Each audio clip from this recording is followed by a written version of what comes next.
Like करें हमारे video को। चलिए देखते हैं आज का वीडियो। है एटमी हथियारों में इजाफे पे मबनी है और साथ ही साथ दिन दुगनी रात चुगनी उनके रवायती हथियारों में वो अपने अवाम के मसाइल हल करने के बजाय अपने कौम का सरमाया और तवानाई ज़ाया कर रहे हैं। तो ये हमारी खारजा पॉलिसी का बुनियादी अंसर होना चाहिए कि भारत के बढ़ते हुए आलमी सतह पे ख़तरे से हम दुनिया को रूशनास हर फोरम पे कराएं। जी जावेद खान जदून साहब, कब तक आलमी बरादरी इस तरह खामोश रहेगी? जी बहुत बहुत शुक्रिया मतीन। अगर आप देखें तो बुनियादी तौर पे जो ग्लोबल पैंडेमिक है कोरोना वायरस की, प्राइम मिनिस्टर मोदी ने इसका फ़ायदा उठाते हुए, क्योंकि इस वक्त जो पूरी ग्लोबल अटेंशन है वो इस पैंडेमिक की तरफ है और तमाम दुनिया के जो मेजर कैपिटल्स हैं वो इससे अफेक्टेड हैं। मेजर कंट्रीज़ यूरोप में, अमेरिका में, उनका फोकस शिफ्ट होकर इस वक्त पैंडेमिक को डील करने के ऊपर है। तो मुझे महसूस ये होता है कि प्राइम मिनिस्टर मोदी ने इसको एक अपॉर्चुनिटी जानते हुए, डिस्पाइट द फैक्ट कि ये एक बहुत बड़ी ग्लोबल क्लैमिटी है, जो पहले ही लॉकडाउन के अंदर थे और जिनके बेसिक ह्यूमन राइट्स जो थे वो वायलेट किए जा रहे थे, लेकिन कुछ तो ग्लोबल कम्युनिटी की तरफ से उसके ऊपर बात हो रही थी। इंटरनेशनल मीडिया भी उसके ऊपर किसी हद तक बात कर रहा था।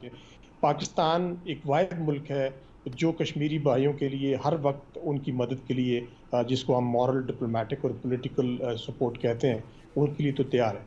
मगर इस सिचुएशन में पाकिस्तान खुद भी इस वक्त लाइन ऑफ कंट्रोल पे, जैसे आपने अपने आउटसेट में भी कहा कि इंडिया की तरफ से प्रोवोकेटिव किस्म की कार्रवाइयाँ हैं, जो पाकिस्तान की सिविलियन पॉपुलेशन को भी स्पेयर नहीं कर रहा। तो ऐसी सिचुएशन में प्राइम मिनिस्टर ने बड़ा राइटली एक फॉल्स फ्लैग ऑपरेशन की तरफ इशारा किया है और उन्होंने ग्लोबल कम्युनिटी को भी वार्न किया है कि इस तरह की कार्रवाई इंडिया की तरफ से, इंडियन आर्म फोर्सेस की तरफ से हो सकती है। और इसमें कोई शक नहीं है, कोई दो ओपिनियन नहीं कि पाकिस्तान अपनी पूरी माइट के साथ इस तरह के किसी भी फॉल्स मिलिट्री ऑपरेशन को रिस्पॉन्ड करेगा। मगर इशू ये नहीं है कि पाकिस्तान उसको रिस्पॉन्ड करेगा, बल्कि इशू ये है कि उसके बाद जो कॉन्फ्लिक्ट के अंदर एस्केलेशन है वो आने का बेइंतहा ख़तरा है।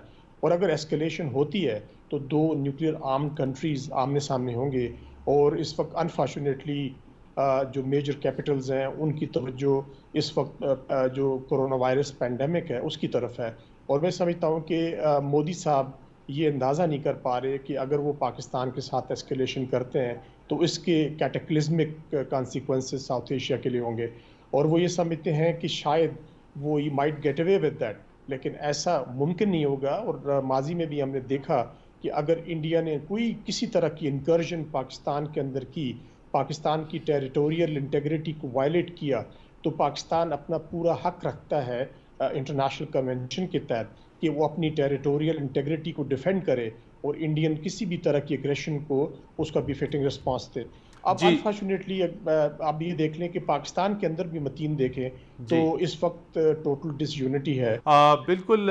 ये जिस तरह प्राइम मिनिस्टर पाकिस्तान ने भी इस खदशे का इज़हार, इस लाइन ऑफ कंट्रोल पर इश्तियाल अंगेज़ी की आड़ में हिंदुस्तान फॉल्स फ्लैग ऑपरेशन शुरू कर सकता है।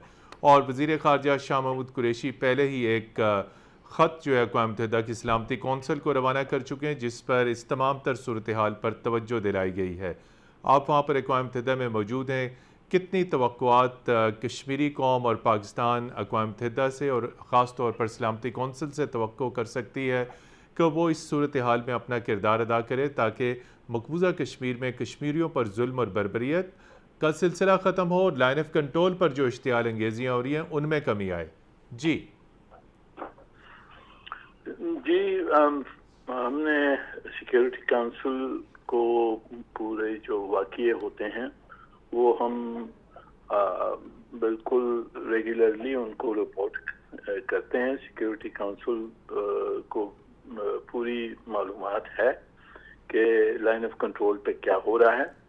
और फॉरेन मिनिस्टर साहब ने जो ख़त लिखा है उसमें भी बहुत तफसील दी गई है कि किस तरह से हिंदुस्तान की जो सीज़ फायर वायलेशंस हो रही हैं, जो सिविलियंस को टारगेट कर रहे हैं जिस तरह से, और जो हमें कंसर्न है कि हिंदुस्तान कुछ किस्म का एक और मिलिट्री एडवेंचर करने के लायक है। तो ये इंफॉर्मेशन तो सिक्योरिटी काउंसिल के पास है, मौजूद है। हम कंसल्टेशंस में शिरकत कर रहे हैं कि एक्शन इस पे क्या लेना चाहिए। ये सेक्रेटरी जनरल साहब के साथ यूएन सेक्रेटेरिएट में जो United Nations military observer group है उनके साथ हमारा राब्ता है और उनको पूरी मालूमात हैं कि हिंदुस्तान क्या कर रहा है। तो दुनिया को बताने की जो कोशिश है वो तो जारी है और इन कोशिशों से हिंदुस्तान के ऊपर कुछ रिस्ट्रेंट आना चाहिए कि उसकी जो सीज फायर वायलेशंस हैं और जो ज्यादती हो रही हैं मकबूजा कश्मीर में वो दुनिया को मालूम है और उससे जो ममालिक हैं, बड़े ममालिक हैं, उन सबको मालूम है कि क्या हो रहा है और इंशाल्लाह इस वजह से हिंदुस्तान के ऊपर कुछ रिस्ट्रेंट आए। नमस्कार दोस्तों, स्वागत है आप सभी का मेरे साथ। और आपने इस वीडियो को देख ही लिया होगा दोस्तों। इनका हमेशा का वही रोना धोना जो कि आपने वीडियो के अंदर देखा ही है दोस्तों। इनको सबसे बड़ा जो डर है वो यही है कि मोदी कुछ करने जा रहा है। कब करेगा, कैसे करेगा, इनको पता नहीं है। अब दोस्तों ये क्या कर रहे हैं, पूरी दुनिया में ढिंढोरा पीटते हुए डोल रहे हैं कि हमें कोई बचा लो। दोस्तों देखिए, आपको पता ही है कि जब पाकिस्तान की सुप्रीम कोर्ट ने गिलगित बाल्टिस्तान के एरिया में चुनाव करवाने का जब आदेश दिया था, उसके बाद इंडिया ने कहा था कि भाई पीओके और गिलगित बाल्टिस्तान को खाली कर दो, इस पर तुमने अवैध रूप से कब्जा जमाया हुआ है। लेकिन दोस्तों इन्होंने उस बात को सीरियस नहीं लिया था। अब हो क्या रहा है दोस्तों इनके साथ ये हो रहा है कि इनको इंटेलिजेंस जो मिल रही हैं वो यही मिल रही हैं कि इंडिया पीओके लेने वाला है इस साल के अंदर, यानी कि 2020 में मे भी पॉसिबिलिटी है कि पीओके और गिलगित बाल्टिस्तान का जो एरिया है उसको इंडिया में शामिल किया जाए, जितना जल्दी हो सके उतना।